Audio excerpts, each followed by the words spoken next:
Noisy pixel.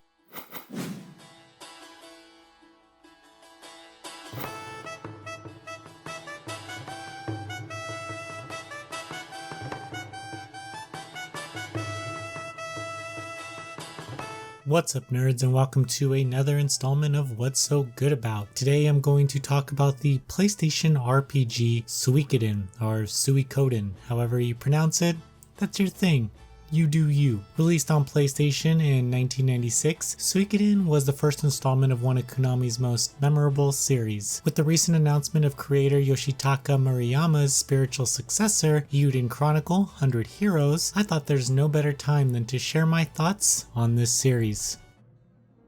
First off, I just want to talk about the story. Now, the beginning is you're a nameable protagonist, and your father is this renowned Imperial Guard. You pretty much begin the game the day before you're enlisted into the Imperial Army, and your father is going up north to protect some town, but you don't know much about it. He leaves, and you're stuck with your housemates, who are a bunch of understudies of your father. And then you are sent on your first mission, which is an errand, but after that you are sent on a mission to where you have to stop some bandits, and this is when things start getting a little hazy. During battle, one of your friends, Ted, uses this strange magic to help you all out, and this ends up alerting the Imperial Army, which it turns out Ted is this 300-year-old magician dude, and the Imperial Army has been looking for him because this witch named Wendy is like, "Hey man, I've been looking for you for 300 years, now I finally found you, give me what is known as this curse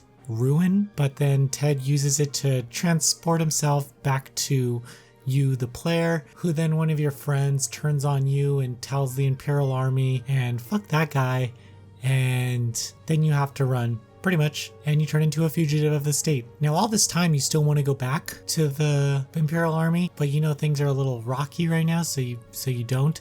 I mean, the whole first half of the game, or first quarter of the game I should say, is you struggling to adapt to these changes that are happening around you, and the realization that maybe this whole kingdom that you grew up believing in is not really what you thought. And so the story stays consistently mature through these moments where there are some jokes, but things get pretty serious once these realizations come to be, which brings me to my next point, where you end up creating your own army pretty much. There are 108 recruitable characters, some of which are secret ones. You build a base, and it's so cool because each character has their own personality, and most of them do make a mark on the narrative. They all have their own little illustration too on their text boxes, which gives them a little more personality. In fact, because all you're usually looking at is just their avatar walking around, and that just doesn't do justice, but the added illustration plus the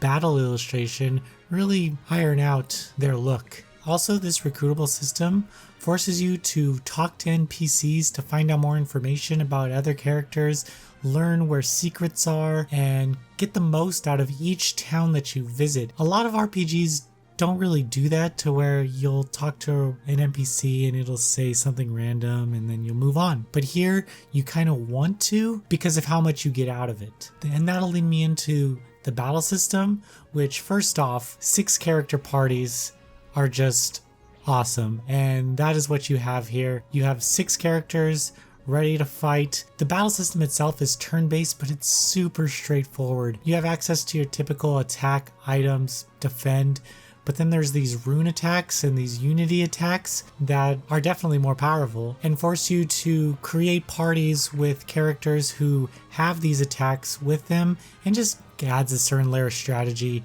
to whatever you're doing. Characters have weapons specific to them that can be upgraded at the blacksmith. There is a free-for-all option that allows characters to just easily wipe out random encounters to where they all pretty much attack at once. There's also passive abilities like counter and dodge, which are really cool, especially when you're about to die, but your character dodges and counters to kill the enemy. Moments like that happen, and it's really fun to watch play out. The difficulty in the beginning of the game is actually scaled in a way that makes early gameplay extremely accessible and easy, and I urge you, if you are not considered good at RPGs, especially the grinding elements of them all, this game kind of eases you into that and makes all the first boss encounters fairly simple and gives you time to wrap your head around the actual systems that you have access to. There's an open world that is actually pretty fun to explore. The narrative really trusts the player to actually read the dialogue in order to know what to do next, and this does end up hurting some direction in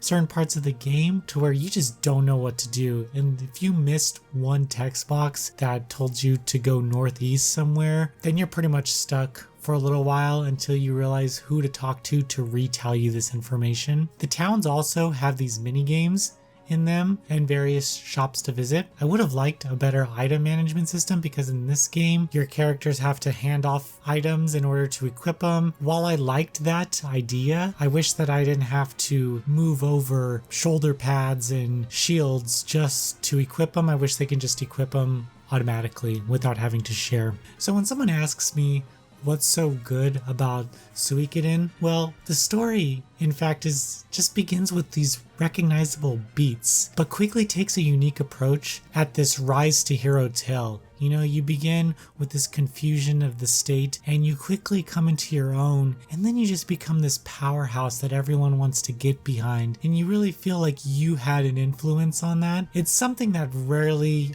RPGs do, especially RPGs from 95, 96. They just weren't this ambitious. There's tons of upgradable systems and party members to recruit. The battle system, 6-person party. What more do I have to say? Open world with explorable towns and NPCs that give you valuable information. Sign me up. And that's about it, guys. Let me know if you have any memories of playing Suikoden or your thoughts on the upcoming successor, Eiyuden Chronicles 100 Heroes. Thank you so much for watching. Noisy Pixel is run by a group of gamers who work hard to deliver news, reviews, previews, and more. Please subscribe to keep up with all our future content.